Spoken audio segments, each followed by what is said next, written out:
Srushti Gadge, student of MBA in Hospital and Healthcare Management, Symbiosis Institute of Health Sciences, Symbiosis International University, is your host for the second session of the day.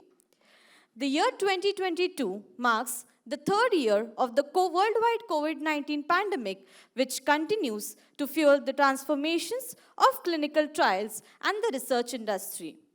Understandably, a huge focus of the research and healthcare industry over the last few years have revolved around developing vaccines and cure for the COVID-19.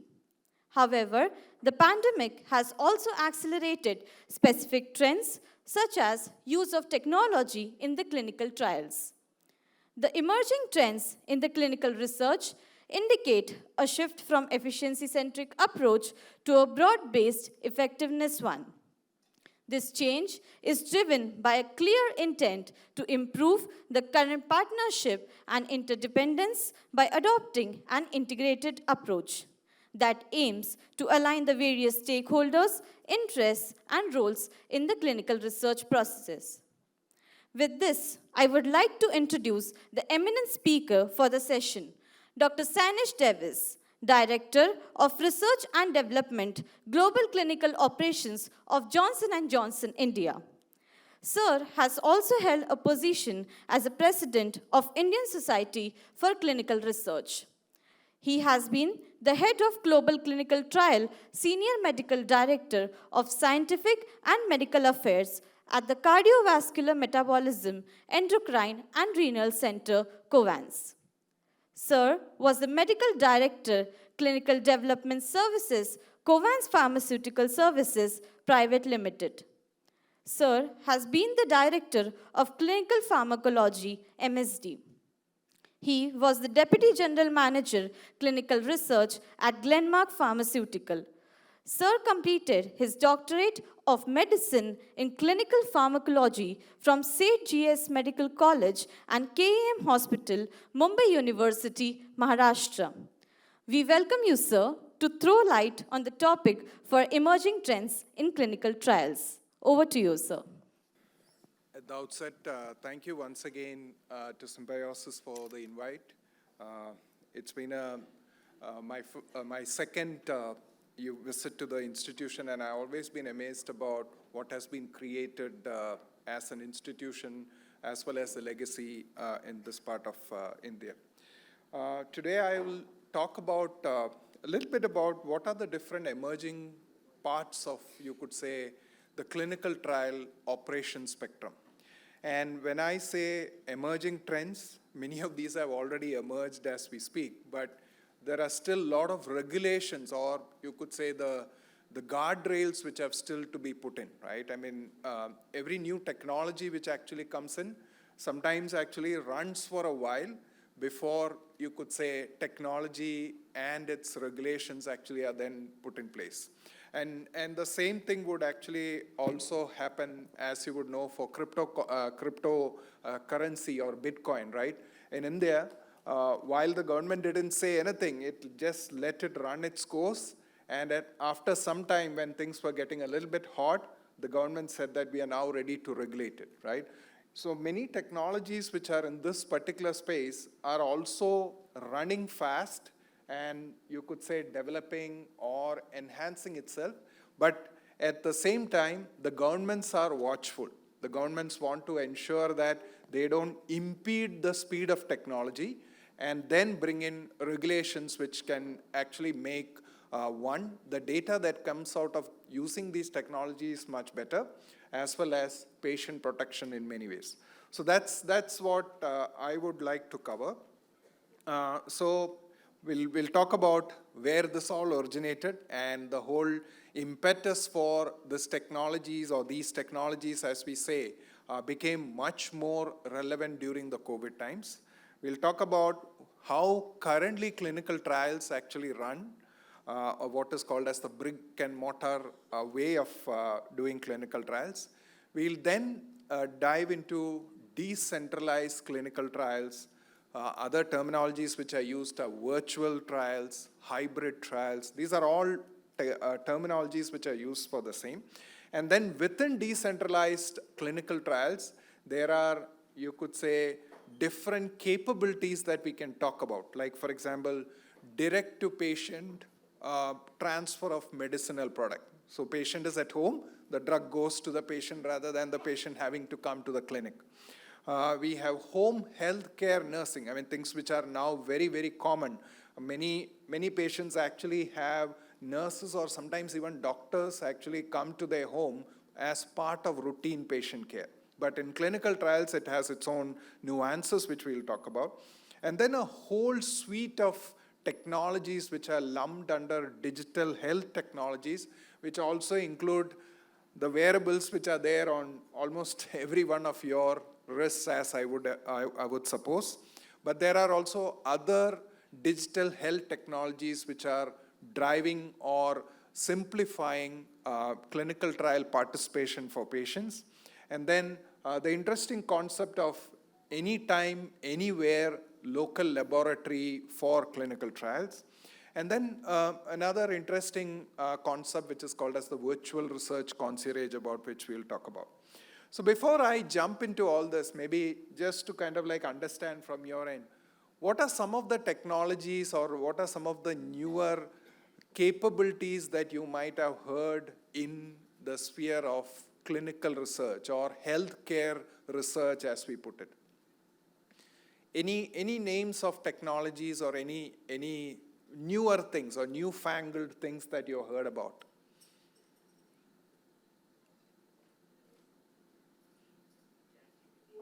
ChatGPT, excellent. Right? That would actually send shivers down the spine of a lot of teachers, right? As well as, you could say, guides or dissertation examiners, right? Okay, ChatGPT, great. Any other technology that you have heard which are used in, not only in clinical trials, but also in other ancillary healthcare arena? Robotics, good. I mean, robotics also had, you could say, the presence maybe 2 or 3 decades back, right? What you now see in robotics is the more sophisticated versions of what we have been seeing since several decades. Anything else? Yes, artificial intelligence. So IBM Watson, which was supposed to, you could say, some of my friends who were in radiology used to say that IBM Watson might take away our jobs. There were people who were in pathology who used to kind of like say that maybe some part of our jobs might be done by an AI or a machine learning algorithm or something like that, right? Yes. Sorry?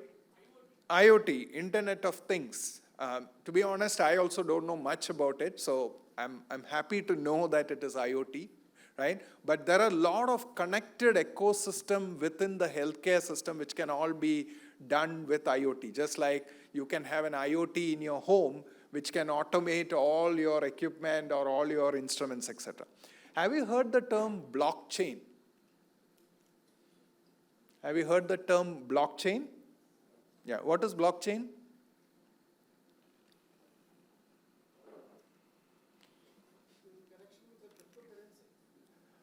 Yeah, it came out like that. It is called as interconnected ledgers in the financial world, that you make an entry somewhere in the whole ecosystem, it remains there. Nobody can erase that. So it allows financial transactions to, you could say, happen at lightning speed.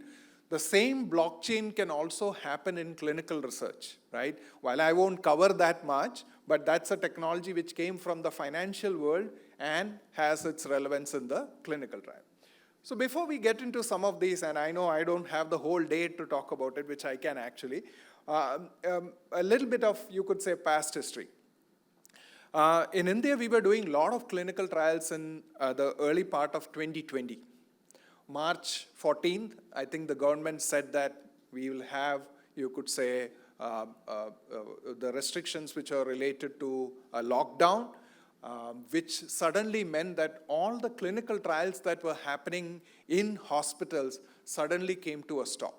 because patients could not come to the hospital, or sometimes hospitals, or you could say departments which the patient was coming for were suddenly converted into COVID centers, right? Overnight, and sometimes even over a period of week. Many patients with diseases would say that we don't want to come to a hospital or even to a department where the clinical trial is happening because of risk of the COVID scare. Now, what would you do, right? What would be the primary thing that as a doctor you would want to actually ensure for a patient who's participating in a clinical trial? The patient's well-being. So the patient's well-being can be assessed by?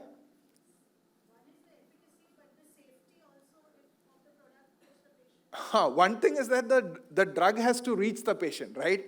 That is the most important thing, right? Because these patients are on clinical trial, suddenly their supplies are cut off, right?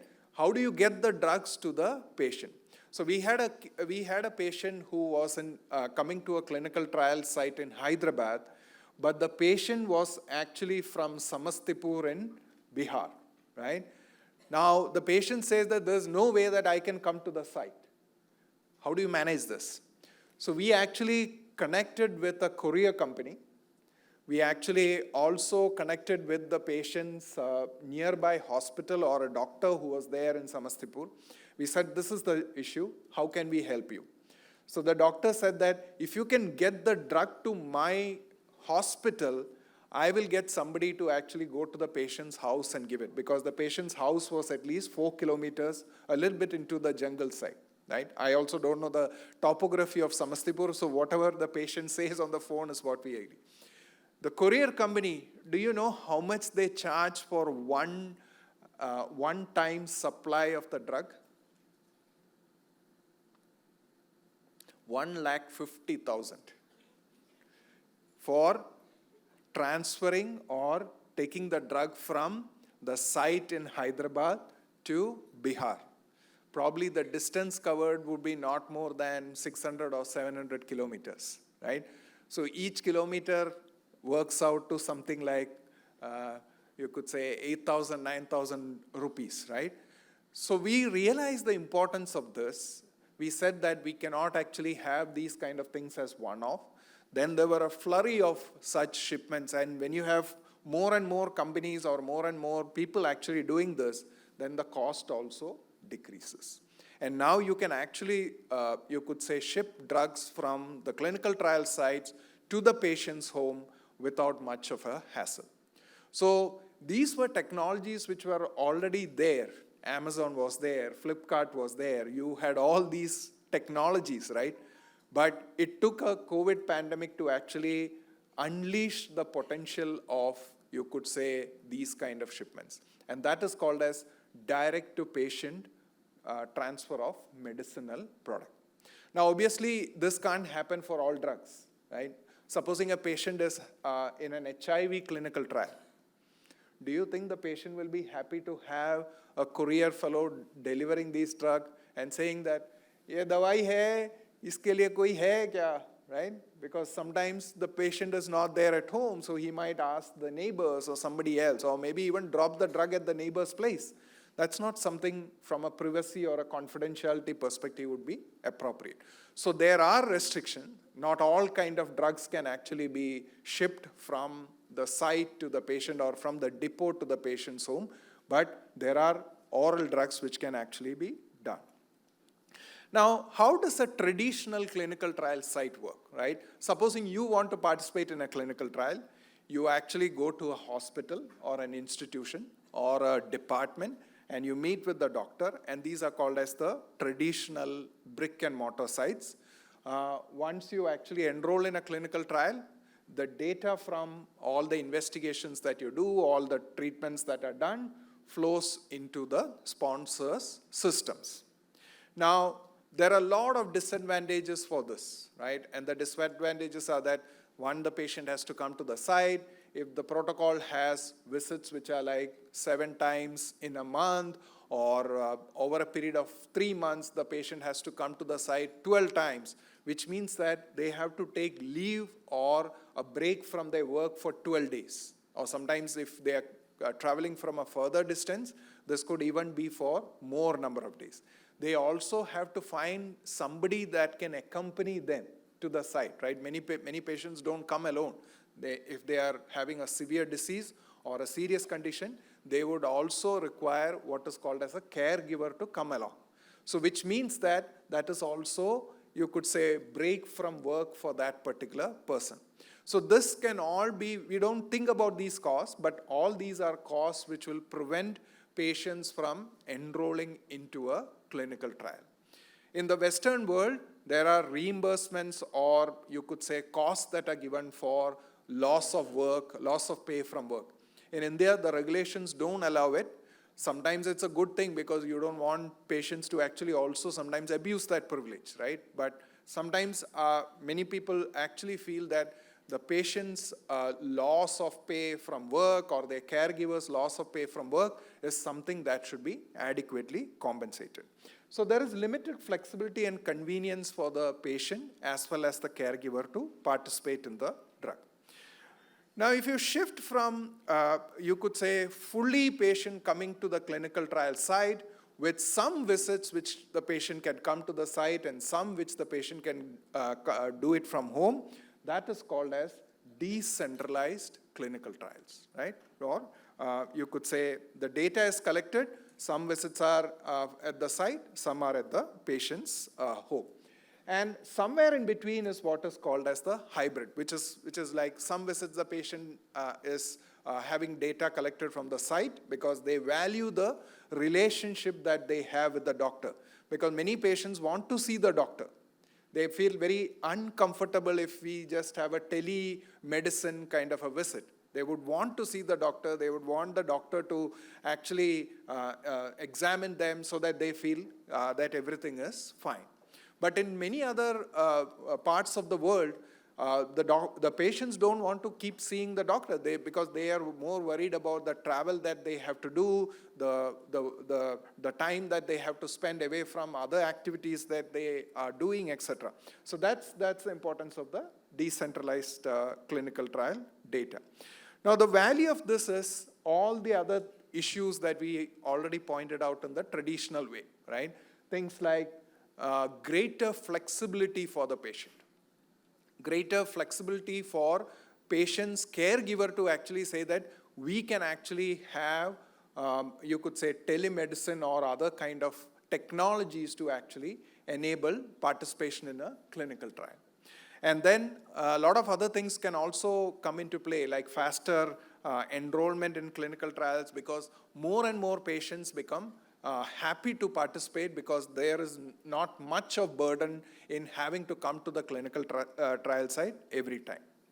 And then there are also what is called as the holy grail for clinical trials, which is everything is done at the patient's home.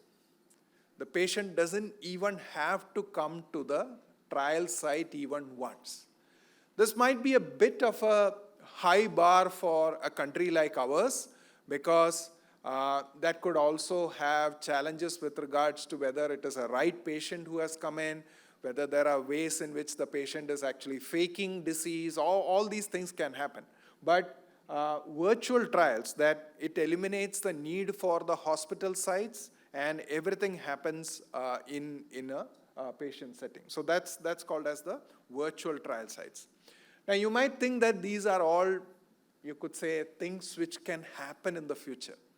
But the future is already here. Like, for example, I'm not tom-tomming our organization, but this was a study which was published some years back where for a cardiovascular drug, using a wearable technology, lot of data could be collected without the patient ever visiting the site. So this was called as the Chief HF heart failure study. There are also other companies which actually do a lot of clinical trials just using smartphones or just using web-based technology or handheld devices and all that stuff. But one of the biggest pitfalls for decentralized clinical trials or even virtual clinical trials from an Indian perspective is many patients feel that they become like a robo, or they become like a automatic entity. They want to be felt as a patient. They want to be felt as a human being. And because of that, there is a lot of resistance that patients say that while this is all nice, I can actually be at home, etc., but I value the connect that I have with the patient, with the doctor, sorry. The other thing is, laws and regulations are still building up, right? Like I said, technology can go very fast, but then the governments will try to rein in so that patient safety and others become more important. It is also true that not all studies can actually have this kind of technology implemented. Like, for example, some cancer studies cannot always be done at the patient's home because you need a biopsy, you need some PET CT scans and other things which can always not come to the patient's home. So the patient has to come to the site at least for some of those visits. So those are also kind of like things that are there. So decentralization is all about making clinical trials closer to the patient. So that's the whole aim about decentralization. And then there are a plethora of technologies, and these are not like the full laundry list of all those ones, but these are the ones which are, you could say, the ones which are much more mature in their capability. So direct-to-patient participation or direct-to-participant shipment of medicinal product, what we call as DTPMP. Local labs, the ability of the patient to actually just go to any lab which is in their vicinity and get their blood test or other things done. Home health nursing, which already there are many companies. You must have heard of companies like Portia, which actually can go to the patient's home and there can be nursing of the patient there. Digital health technology, many of you have Fitbit, Apple iWatch and all that stuff. That can also be a great way to actually get data from the patient. And then we talked about, you could say, the optionality of this. So many patients would say, I am happy to participate in a study like this, but I would still want to see my doctor, right? So that could be the optionality about it. So just running through some of these technologies, one is, of course, DTPMP, which is called as direct-to-participant transfer of the medicinal product. All it means that the drugs that are used in the clinical trial are shipped from the site to the patient's home. It could also be from a central depot to the patient's home. You would have also heard about drone technology, right? The government of India has also used drone technology to actually ship drugs to the remotest, you could say, some of the battlegrounds in Siachen and other areas. So it's not as if these are new things. These are already in the picture. The only challenge with some of these is that if you have drugs which require very high temperature stability or temperature controlled situations, these may not be you could say, the best way. Because in India, you go to places like Nagpur, the temperature can sometimes even go up to 45 degrees, right? And then there are places in India where the temperature can even plummet to minus 13, minus 14, etc.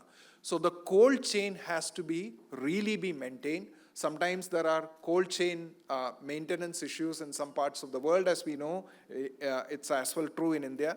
So those kind of drugs will take time unless a new technology comes in where we don't need the expensive cold chain that we have to currently use. So the benefits are easy to understand, right? The patient is at home, the drug comes there. But like I said, the challenge could be privacy, confidentiality, and all the others. What if the patient thinks that I don't want anyone else to know that I am a participant in a clinical trial, right? Then this cannot happen, right? The second one is local labs. In a current clinical trial situation, the patient has to come back to the same site for getting the blood test done. But in this technology or in this capability, the patient can go to any nearby laboratory and get all these samples tested.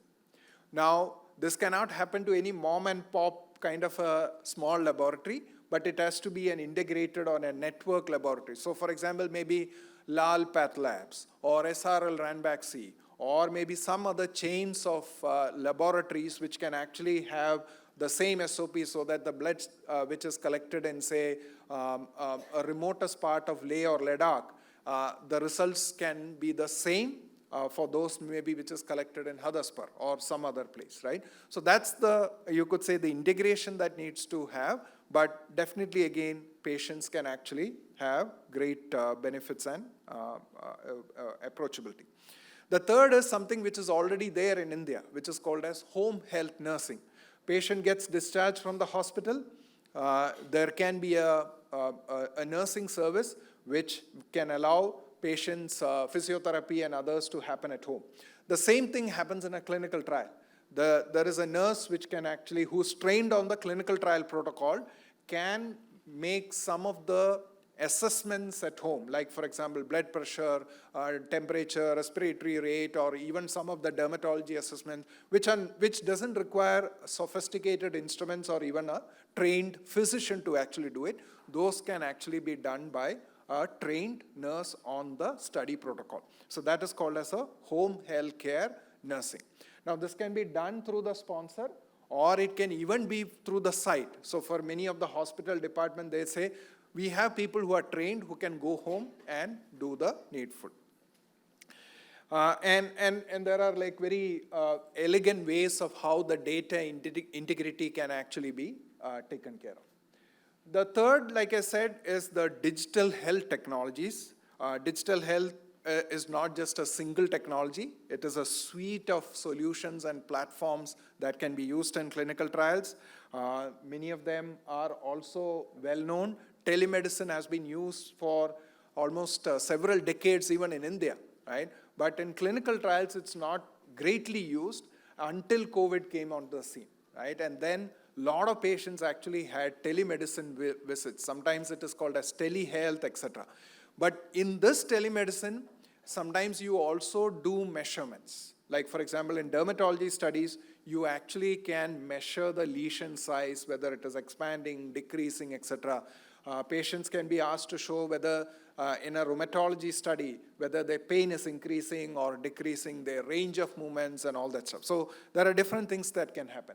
Then you can have ECOA, which is electronic clinical outcomes assessment.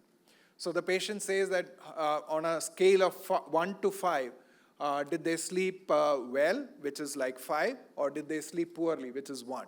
Or there could be other assessment, like for example, their gait. Are they able to walk for, you could say, 1 minute or 5 minutes, etc.? You must have heard during COVID times the 6-minute walk test, right? So the 6-minute walk test can also be pushed into the electronic clinical patient outcomes assessment, right? So that's another way to do it. E-consent is the consenting process for clinical trial is completely virtual, right? The patient gets on a tablet or their phone the consent. They can actually read through it. They can ask questions. They can pause that page. All that technology can actually enable them. Again, used a lot in clinical trials during the COVID period. Again, it is making a comeback because of the benefits that can actually happen through the digital interface.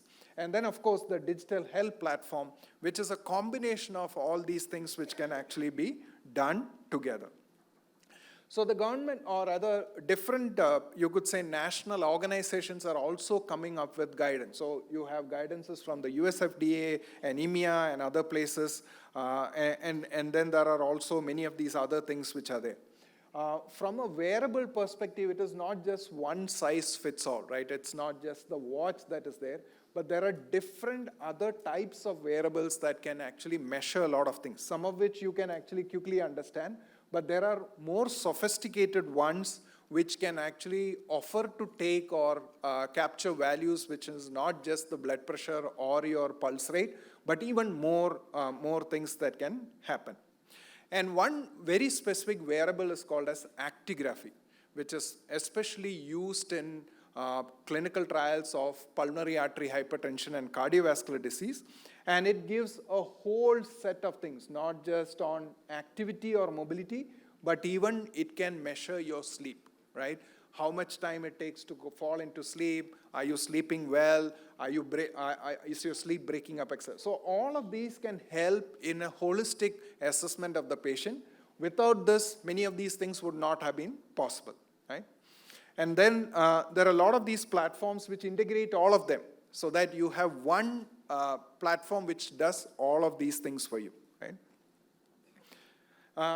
And one of the big revolutions, and this is probably my last couple of slides, is the whole suite of digital technologies can all be integrated with each other, right? Earlier, they were all single technologies, which actually added to the burden, not just for the patient, but also for the environment, right? So the sustainability and others, the radiation that is made and all that stuff.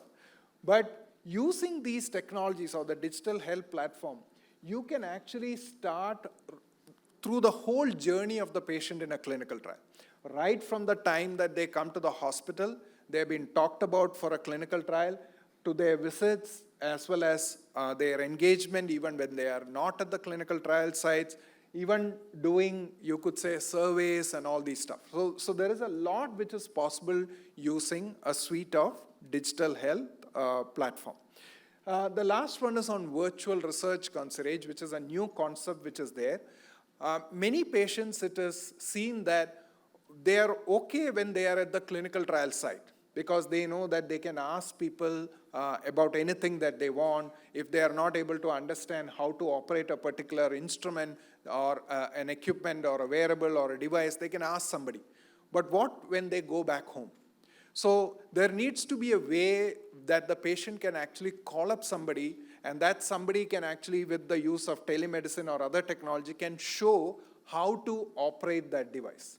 I have an example very close to home, right? My mom has asthma.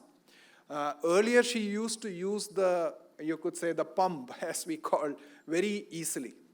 But over a period of time, with age, she has forgotten how to use it.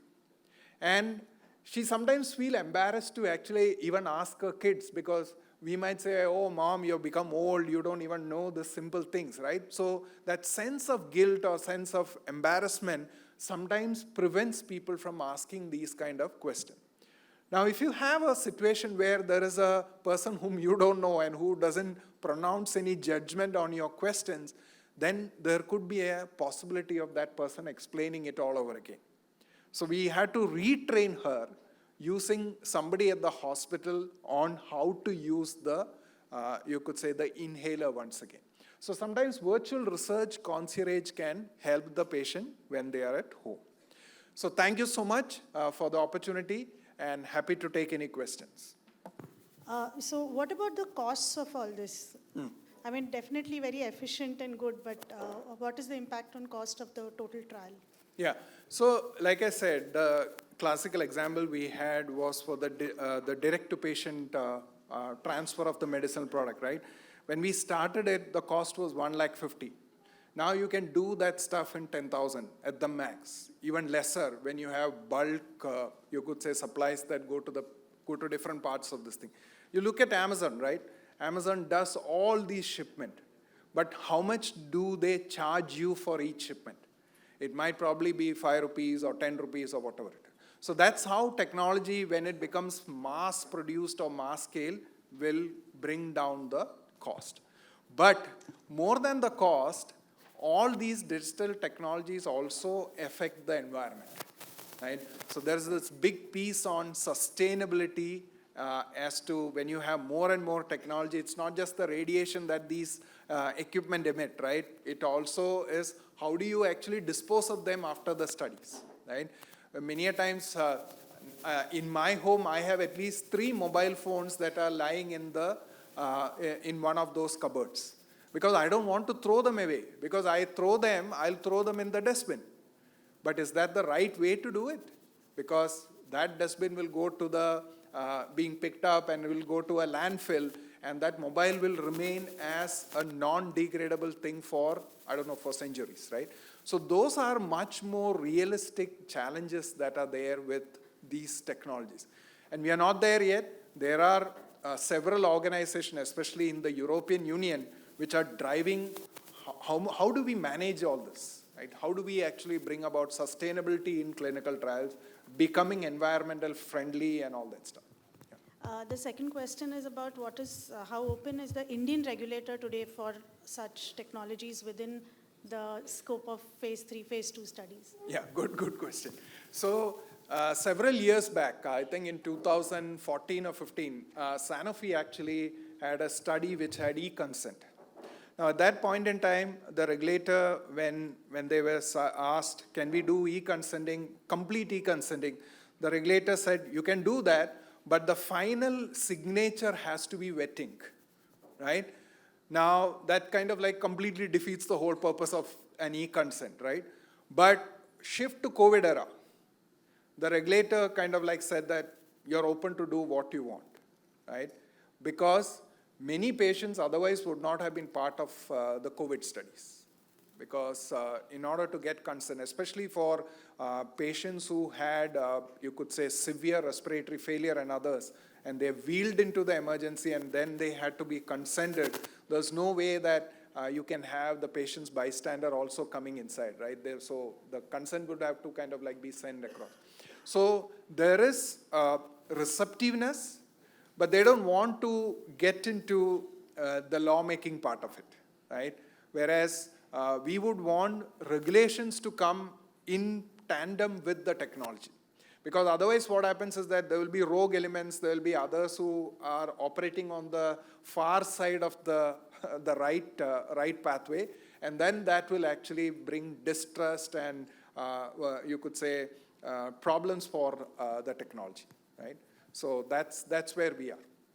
Third question, in the COVID era, you spoke about how the digital came in, but another type of trials that were done a lot on the global level were the adaptive study designs. Yes. So are there any Indian studies which have been done using the adaptive designs? Oh yes, several. In fact, 4 or 5 years back when we would take these protocols to the regulatory agency and the SEC, many of the SEC members who were very honored clinicians would say that, no, split karo. Ye ek saath mat karo, split karke dikhao. And then we would say, what do you mean by split karke dikhao, right? These are like a single study with timed ways of doing it. But now the receptiveness is much more. Again, we would thank COVID because during COVID time, there were a lot of adaptive design. Phase 1, phase 2 together, phase 2, phase 3 together. So people have also been exposed in a big way to adaptive design. But they are still not getting this thing because even today, regulatory agencies asking that आप phase 2 का data दिखा के phase 3 start करो. That doesn't work globally, right? So we still have some ways to go, but I'm sure we'll get there. Thank you so much. Coming from the vaccine industry, as you rightly spoken, we have witnessed a modification of laws as far as clinical trials are concerned in 2009 when there was a swine flu pandemic, and recently in 2020-21 for the COVID pandemic. So as you said correctly, the drugs, especially vaccines, were gone for directly phase 2 and phase 3 clinical trials. On the contrary, the HPV vaccine, which was launched by Merck and Glaxo, Cervarix and Gardasil, so they took almost 2 decades from development to the clinical trials to get the product into the market. So coming means learning from the pandemic situation, COVID-19. So is there any way or thought process by the health and regulatory authorities to consider non-pandemic diseases like pandemic diseases to shorten the clinical trial processes using the new tools so that we can save the precious time, lives, as well as it can save the cost associated with product also? Thank you. Yeah, great question. So maybe I'll give a perspective of the Western world, what happens there and what kind of like drives those things, and then we'll come to India. So one of the biggest reasons why you could say faster drug development happens in maybe the Western world also has to do with patient advocacy, right? There are many patient groups from many disease areas, and they are very vocal and vociferous. Yeah, and you can see not just now, even earlier when it was HIV and others, there are a lot of patient groups who would actually badger the US FDA to give faster approvals, right? Now for oncology, you have different types of pathways. like accelerated pathway, breakthrough designation, all this has accelerated clinical trial approvals as well as the time it takes for the drug to come into the market faster. So for example, our own example, we have a drug for a very rare cancer in the lung. And the time it took for the drug to come to the market is not more than 4 years. It's a huge this thing, and there are now so many examples of that. Now, when coming to India, I guess I don't purport to actually stand as, you could say, a spokesperson for the regulatory agency. But what we are also seeing is that the good of the patient in India is in their heart. When I say that, they want to make sure that there are no missteps that happen, right? And when I say missteps from happening, there could be approvals which come through which can sometimes go in a bad way, right? And that's I think, the bigger concern of the government, that they don't want to enter into a situation where there is some mishappening which happens with a drug approval. So they are more than happy to actually have the drugs being approved elsewhere, and then we will follow suit, right? So that's the current way in which it is being done. But that said, the government is also revamping on how do we do our own independent assessment. Till now, we have been kind of like waiting for the US FDA approval, the European approval, Japan approval, and then we say, oh, if these guys have all done it, we will do it. So our knowledge and expertise is also becoming better. They are staffing people with the right qualification, and hopefully I think when India actually trots on the path of doing innovation, and which is the government's avowed goal, I'm sure that these things will all come together. Excuse me, sir. Yeah.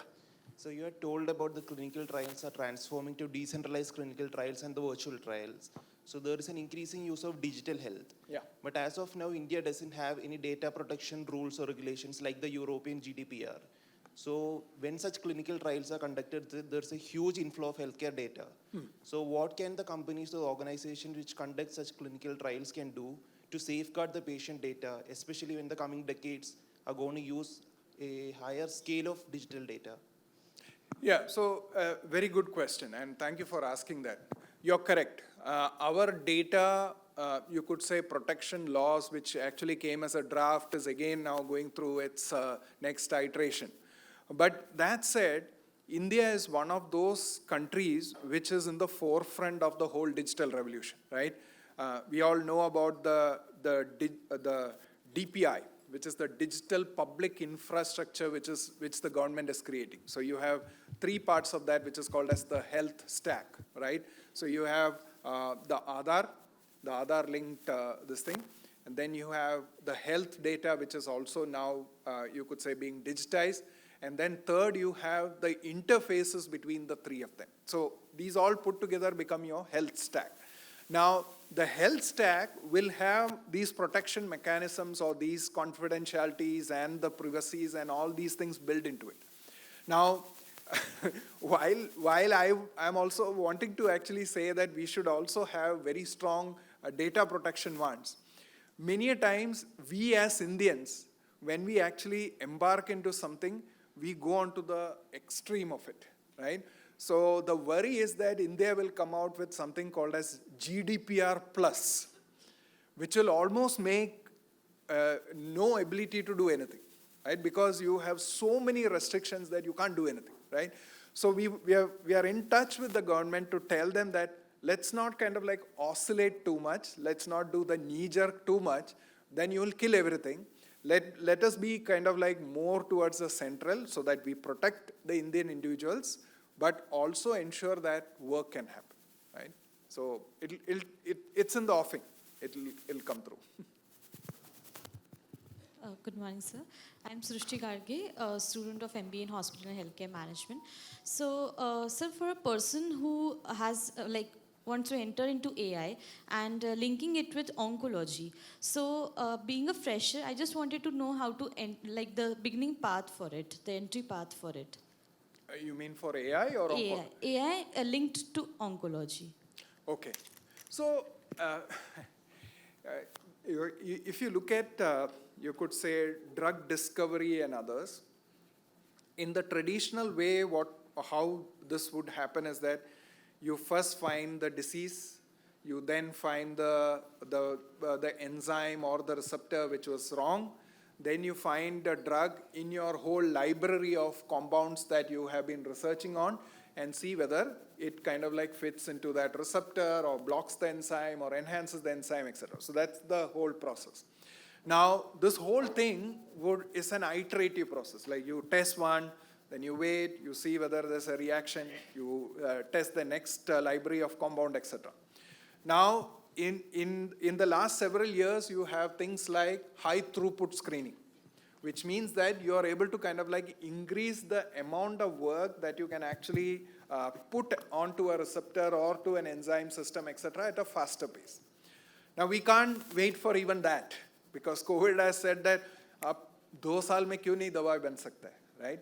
So this 2 साल में क्यों नहीं बन सकता है can only be answered if we are able to kind of like ensure that that receptor, that genome, that defective protein are identified within quick time, and you also have a library of compounds which, with the use of AI, is able to pinpoint which one will work as quickly as possible, so that there is no iteration.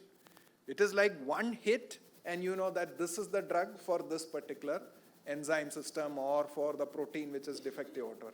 So that's how AI is kind of like pulling things, right? And we are already, I mean, again, we will all think this is all future science fiction.